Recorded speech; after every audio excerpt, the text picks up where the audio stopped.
Welcome to Porchlight Letters podcast number 2400.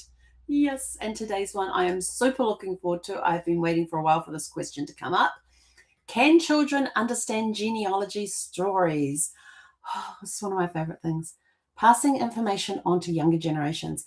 Children may not understand dates and documents, but they deeply understand stories. One of my favorite story times when growing up was at my grandparents' place, was going to where they kept the photo albums and lifting, and it was those black page photo albums that had the black corners and you had the white chalk thing that you would write on, or pencil that you would write underneath the photographs on. And I would lift up the corners of those albums until I came across the one that I knew had the stories in it. There was a picture. I was always looking for a picture. When I found that picture, I knew that was the album I needed, and I would go and ask them to tell me stories. This is one of my favorite things because this is what got me interested in genealogy as a child, was hearing the stories. Didn't care about the dates. All I wanted was the stories. It wasn't until years later we added in the dates and things changed. A genealogist was born, let's just say. So children connect through emotion, not timelines. A 5-year-old may not grasp what 1890 means, but they understand bravery, kindness, fear, hope, all those words there. When you tell a story about an ancestor walking to school barefoot or crossing an ocean for a better life, children connect to the feeling behind the facts. Emotion makes history accessible. And this is why if you've got kids of an age where you can do this, take them on an ancestral journey. Go in the footsteps of your ancestors. Go and visit places where ancestors lived.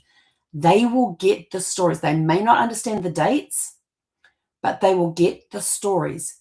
Simple details create powerful understanding. Children remember concrete images. Saying great-grandpa worked in a coal mine becomes meaningful when you add he came home covered in black dust and washed up in a tin basin. Specific sensory details help children visualize and relate. I tell you, when I'm visiting with my oldest 3 grandsons, they will quite often ask me to tell stories about their dad, their uncles, their grandfather, and to get me to tell them stories because they love the stories. They don't care about the dates. They just love the stories. And so some of my favorite stories to tell, because Darmic was the only grandson that was alive when Brad was alive. I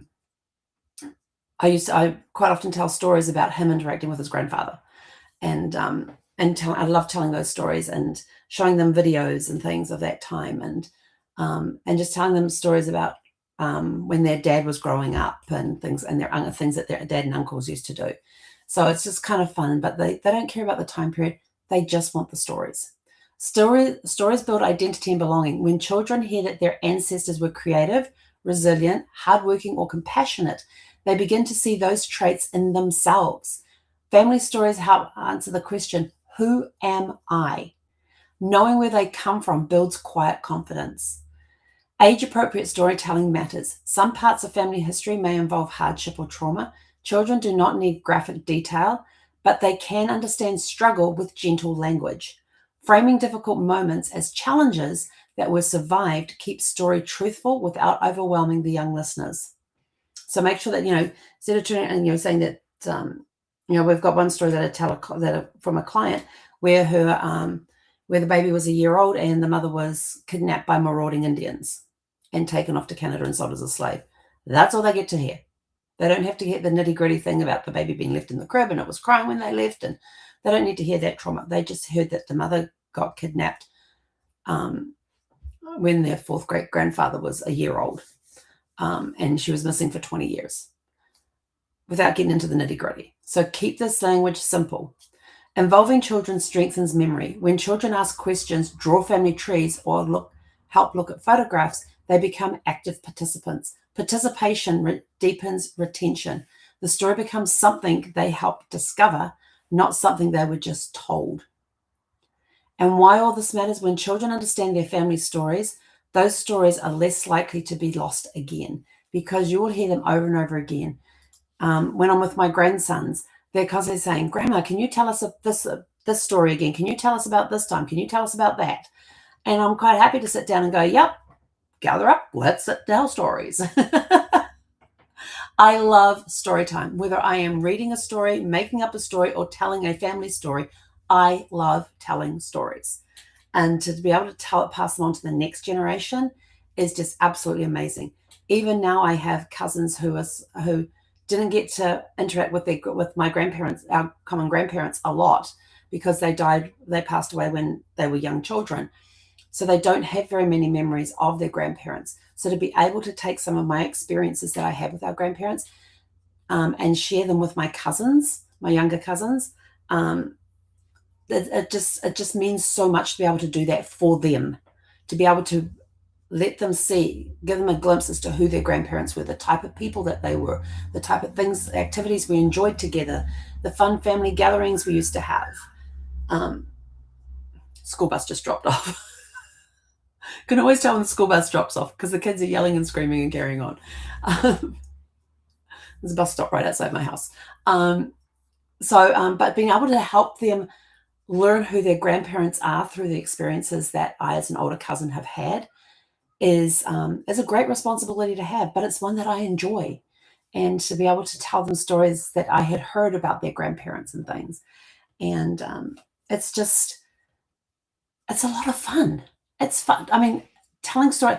And here's my big thing with all of this is if you want to get the kids' story, and if you're one that reads them from a book in the evening or read them a story in the book, why not make a family history book, a family storybook that includes actual photographs of these people where you can tell the stories. You might have them printed on one side, photographs on the other, and you can take them through and you can point to the people in the photographs as you're talking about them. And just make this, maybe your family originally came from another country. My husband's family came from Lithuania and the Ukraine and Russia into America in the early 1900s. So being able to take pictures of those people and create the story about them, where they boarded the ship, their journey across the ocean, the Atlantic Ocean, to get to the America, where they settled and things like that. This is why finding these stories that we've been talking about for the last several months, weeks, whatever, become important, because now you can take those stories, turn them into a book that you can then read to your children, and then that gets passed to your grandchildren and your great-grandchildren. And it's the story of these journeys, these different things. They moved from the state to the state. Why did they move? Find the story. This is why it's so important to find the story, so the younger generation can learn. And trust me, as one who was told family stories all throughout childhood and got to hear them from grandparents and aunts and uncles and great-grandparents, or only one set of great-grandparents, and some great aunts and uncles as well, to be able to hear their stories. Because as a child, we were taught to how to sit and listen to our elders. And I think that is such a great gift that our parents imparted on us, was such a great trait, where we can sit with patience and listen to the stories that these people have. And we can do it with grace. We can do it with, trying to think of all the words, with respect. We can sit there with respect and listen to these stories and ask questions. Encourage your children to ask questions about the stories they are hearing. Ask, if they want to know, well, why did they do that? Well, we don't actually know why they did that, but at the time there was this stuff going on in their country which was bad, and they wanted to escape from it, so that's why they moved. Later on, you can add in, it was a religious persecution. You can later add on that it was political reasons, whatever it was. As they get older, you can add in more details for them. But take the time to tell kids the stories. And if you want to put together a family album and wind the stories through the family albums, do that.